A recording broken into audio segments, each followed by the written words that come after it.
Haleluya. Salam Immanuel. Meminta. Bahwa meminta adalah salah satu bentuk gambar yang lengkap dan utuh. Meminta tidak sekedar kita berbicara kepada seseorang atau kepada Tuhan, melainkan seberkas permohonan di dalam doa yang sungguh-sungguh.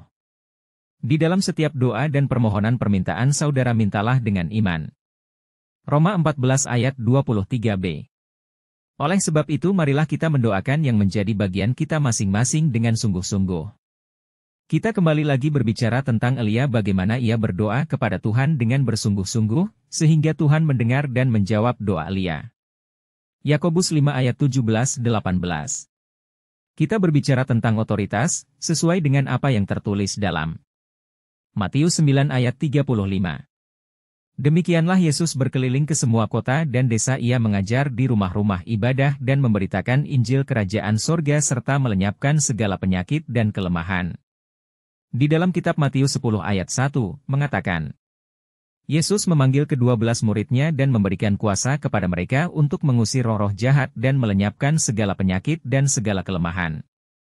Kedua ayat ini berbicara tentang otoritas, tetapi Tuhan Yesus telah mendelegasikan wibawanya kepada orang-orang yang telah dipanggil dan dipilihnya. Jadi kita harus menyadari bahwa Tuhan Yesus telah menjadikan dirinya menjadi bagian dari kehidupan kita untuk mengerjakan tugas pelayanan kerajaan sorga. Untuk meneguhkan otoritas yang diberikan Tuhan bagi kita dituliskan dalam Matius 16 ayat 19, Matius 18 ayat 18.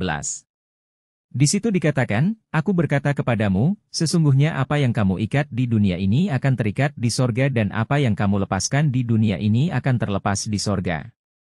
Kalau kita dapat mengerti sebagai pemilik otoritas, Tuhan mengajari kita untuk berkata, bukan sebagai pengemis.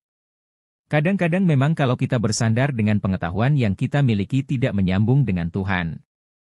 Misalnya satu contoh Yesus berkata dalam Markus 11 ayat 23-24.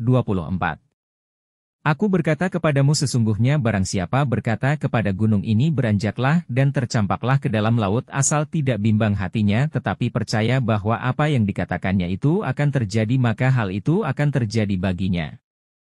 Tetapi ini dilakukan tidak hanya secara lahiriah saja, melainkan setiap anak Tuhan harus mempunyai relasi dengan Tuhan. Oleh sebab itu saudara-saudara bangunlah dasar rohani kita dengan iman yang teguh kepada Tuhan Yesus. Yudas 1 ayat 20. Tuhan Yesus memberkati.